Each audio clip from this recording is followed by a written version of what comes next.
So we're here to pair the Colmi P80 smartwatch with an Android phone.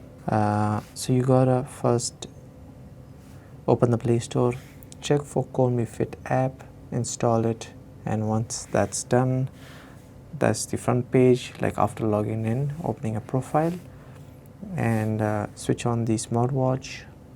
You're gonna press the add device right here or even here, but now we can see add a device over here, so we'll just go ahead and click on add device like this, and that's how you will see the P80 smartwatch, which is this watch. Click on it,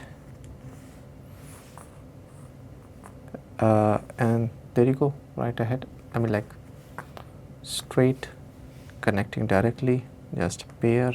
You can see the percentage connection.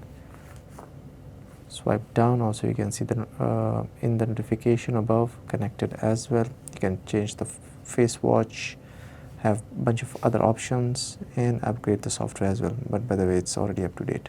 So that's how you pair the Colmi P80 watch with the Android phone. If you do found this video helpful, leave a like, subscribe to this channel for more content, and do tech reviews.